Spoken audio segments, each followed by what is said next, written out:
3, my mother tells the story, I had an easel. And she made some suggestions to me about what I should do at the easel. And I put my hands on my hips and said, I'll do it my own way. I knew from that age that I really wanted to be a painter.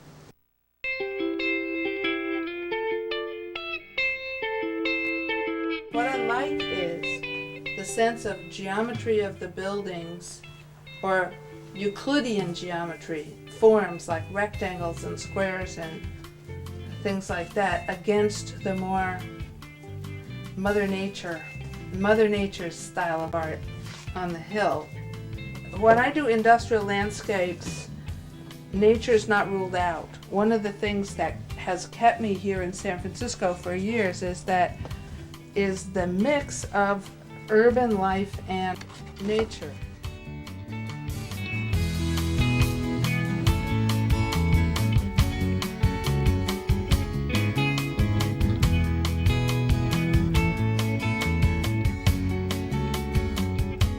I had already gotten the concept, though it wasn't articulate in words, that it was okay to have art as a hobby.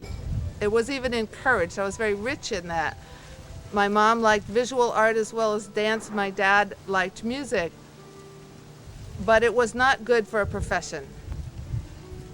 Very much looked down on. If you should treat this subject seriously, because it's immoral, it's for people who are lazy, it's for bohemians, it's for people who don't contribute to society. That was the idea. So I grew up with this kind of schizophrenic approach to things, which continued right on through my school life.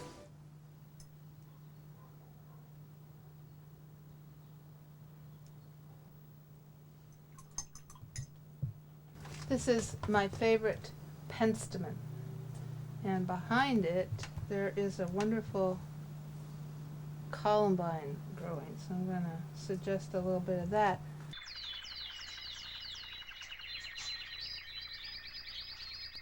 One of the reasons that I like to paint flowers on location is that there's always something there that is a richness beyond what I would experience if I were working from sketches. Nature doesn't do reruns. It's always something different, and though I've painted flowers in this garden for over 20 years, I've never seen these two particular flowers together, for example.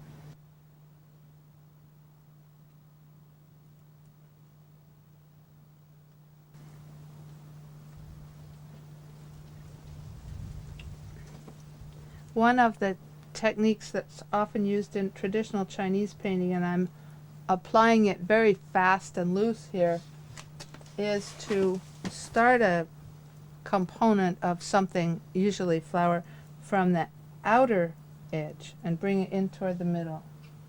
Before I came across this in the European-based American teachings I'd had before, you always start from a center and work out. And it actually, when you do it in the reverse order,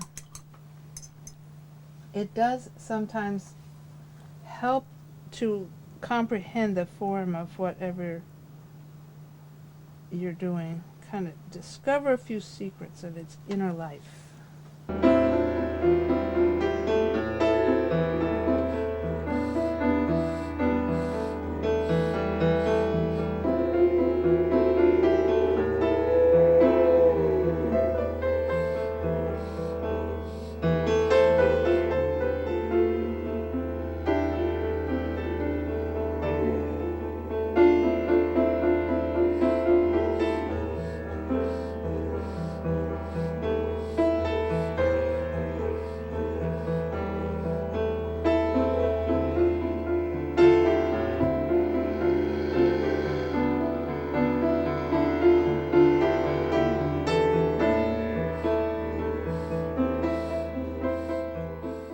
There were many things I liked to do. I loved writing, I loved reading, I loved teaching.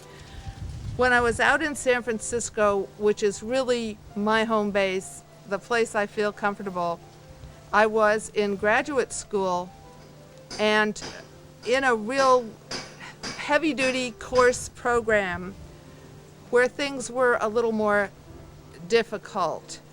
And it was harder to be myself. I was always told in a creative writing program, for example, that I was being too experimental. No details given, no helpful critique, just you're too far out, without using that phrase.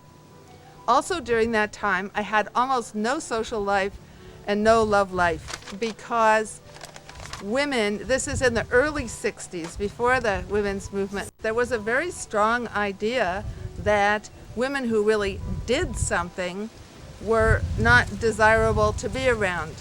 I think on that level, things were tougher for me and my straight friends than for my lesbian friends, because most lesbians that I knew had just taken hold of their lives and were saying, yeah, if my partner's doing something, my friends are doing something, that's really great. But this is not true in straight life. I decided I was going to hide the fact that I was an artist. This only lasted for 6 weeks, but what led up to it was years of this schizophrenic idea, it's okay to do art, but don't be serious about it.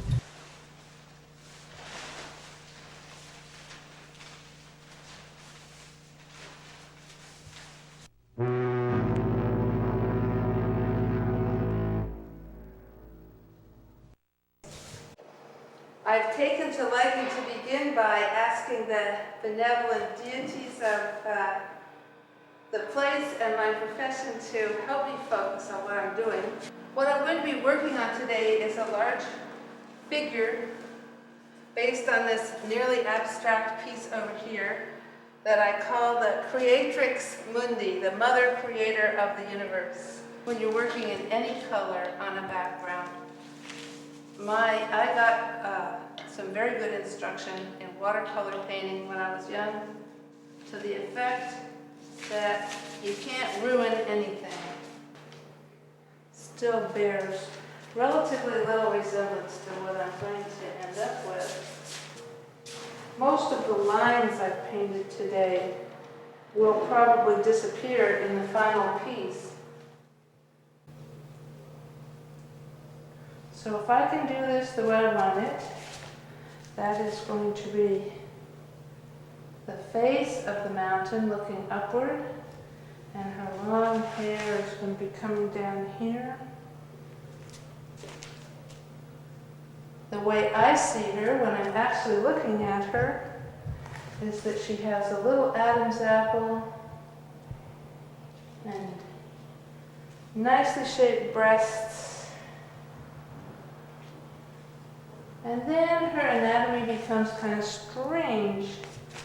No matter how I look, I can't get away from the fact that she has 2 abdomens. I lived in a huge, beautiful, light 5-room flat for $110 a month. And I had a big room for a studio that you could close off with sliding doors.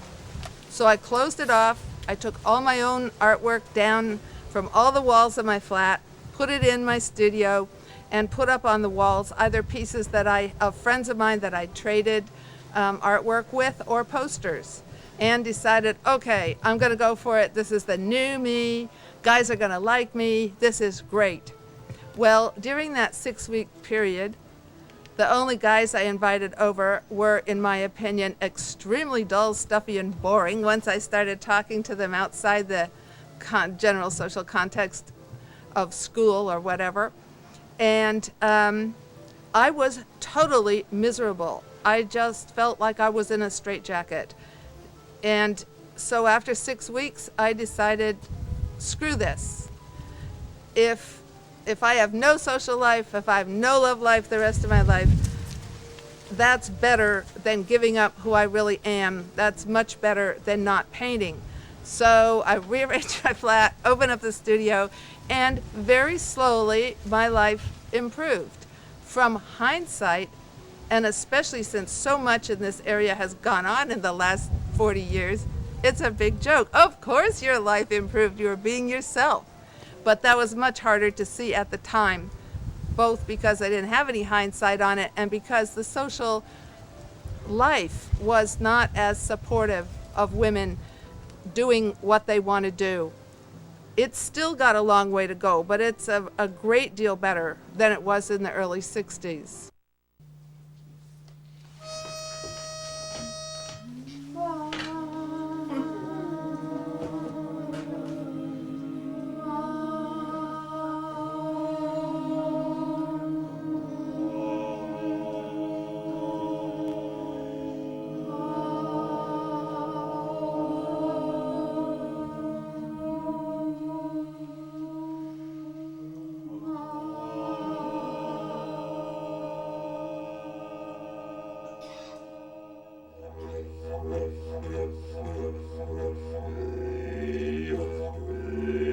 He is developing a more conscious sense of what the relationship is between the inner and the outer.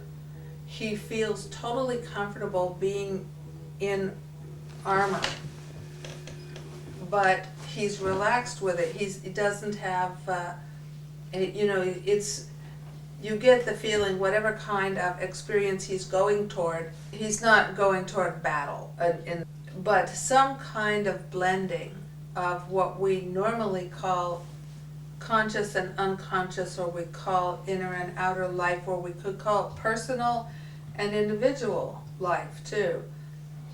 Because our sense, if we think of this key as being this whole first row is different principles, and the principle associated with this key is self-mastery. And to a certain extent, what that means is going to be different for each one of us. I had acquired a group of very small Buddhas, about that tall each.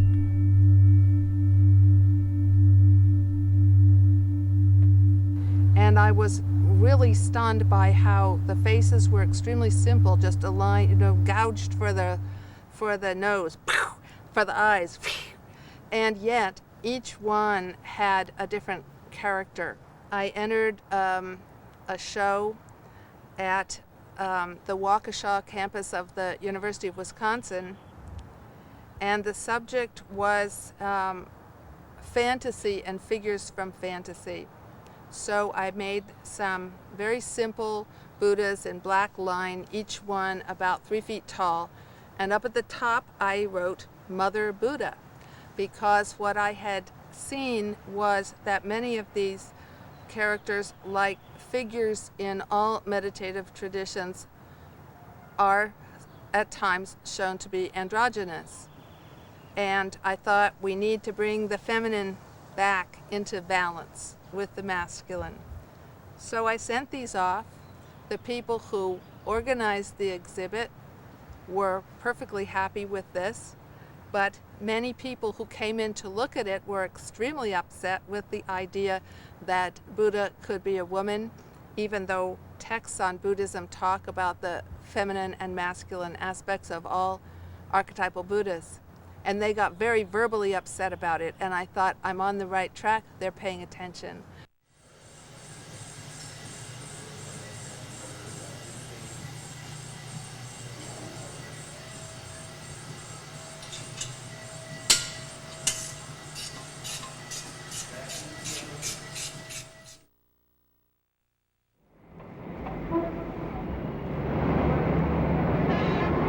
A friend asked my boss if there was work here, and this was just a week after I moved here from Norway, so it was a big change for me.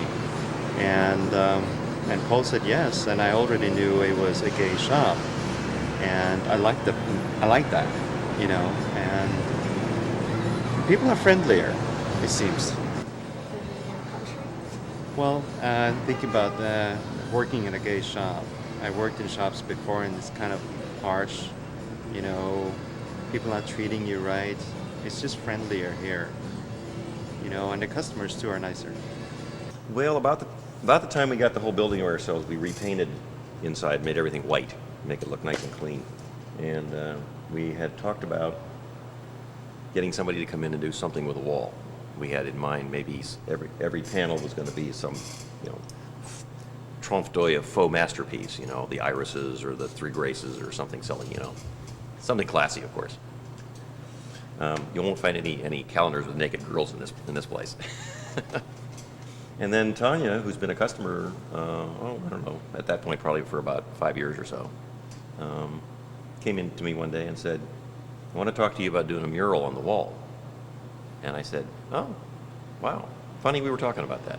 Paul suggested I write up a sheet to have for people called, "What is she doing?" which is the question he would get the most. The title of the mural, "Can You See It from the Moon?"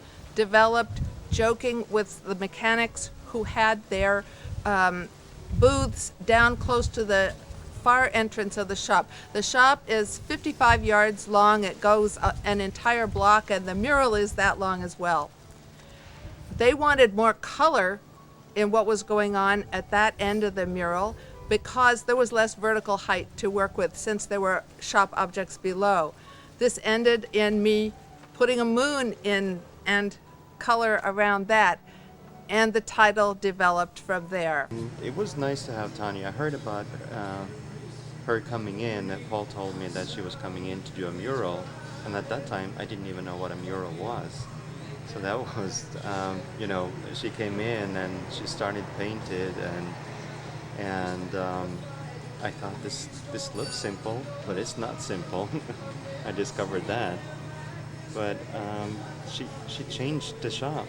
It's, well, having somebody paint a mural in a shop, I guess that's very different. Now I've seen them on walls outside, you know, but in the shop it just made it homey, beautiful. Although it's funny, sometimes people will sit here in the mornings, customers who've been coming in here for 20 years, and they'll say, oh, where'd that come from? How long has that been up there? And they'll say, 2000, that's the year on the wall. 2000, it's been up there for 3 years? Gee, I've never seen it before. And I said, well, probably because you usually sit over here with your back to the wall when you come in.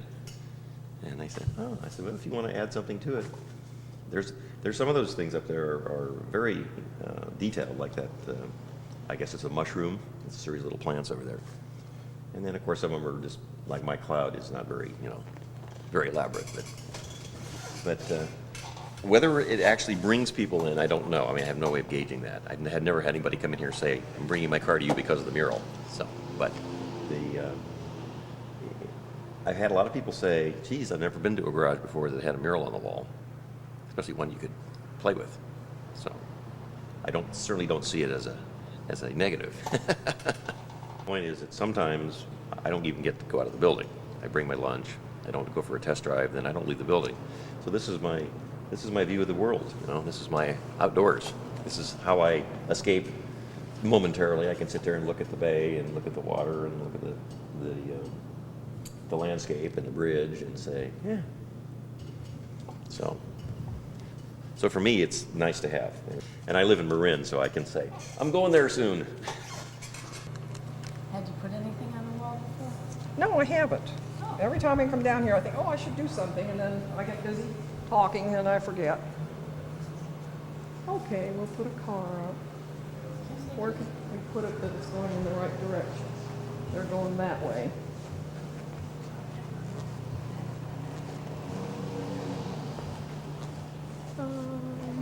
Okay.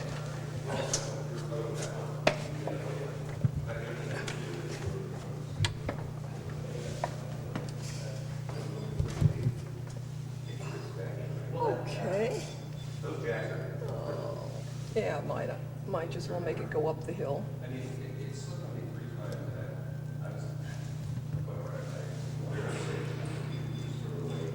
Well, up or down. There we go. Excellent. Did you get that? I did. One of the things about I'll do it my own way is that age means nothing to me. Age means nothing to me as an artist. I like doing artwork with young children because their energy is great. They have very little control, so we spend a great deal of time mastering our control, but we want to keep the energy. I have several friends who are in their 70s and 80s who I paint with frequently. And age means nothing in that way. Health issues happen, and we work with them. That's sort of a different matter. I'm especially interested that women, all people, but especially women, not be prejudiced against because of growing older. Just looking at the rushes for this video, I like the way I'm moving around. When I was 60, I started working on a collage and written piece called Redefining 60.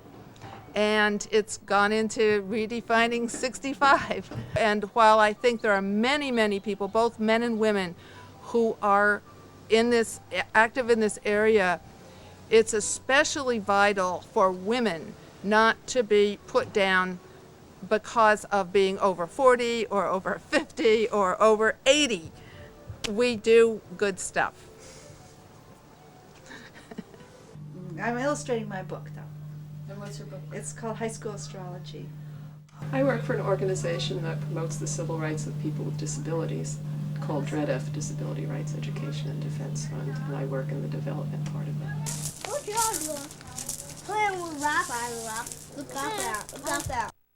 Just reminded me, sitting in this room, once Tanya spontaneously invited Don, my husband, and I over for dinner here, and we ate in this room, and it reminds me of it. And just the way she had some very simple foods, but just the way she brought them out. I remember just cut up a fresh peach, and we had a few little pieces of cheese and crackers. And something about it, even though it was a very simple meal, it felt so special. It almost felt like we were in a kind of temple, or a temple of life. And something, I think Tanya really sees the sacredness of everyday life and the beauty. Just everywhere you look is art, and it's so, I don't know, her vision is, I think it's very divine, and it's full of joy. She's always smiling, and she's always up about something, you know. It's just great. It's just great. She's really inspiring. Tanya and I have talked together about our cronehood and how, let's see, I can't quite recall the conversation, but that we don't feel old at all. We feel like kicking ass. We feel tough and ready to roll, and you know, like we can handle anything. It's great to be a crone, and you know, people of our age, we feel that we consciously want to set a good example for younger people, and all of that. It's so life affirming. You know? Friendship, Tanya. Before, she healed my heart, changing cold paper words into pink rose petals, fluttering to the china plate. She shared the dying of my love, calling 9/11, in the gray day of grief, sharing glimpse of golden sun. That's nice. Thank too. you. It's very nice. But it always impresses me how we don't stay away from writing deep things, you know? It's I started one at 3 o'clock this morning, but I didn't finish it. okay. That will be to be continued.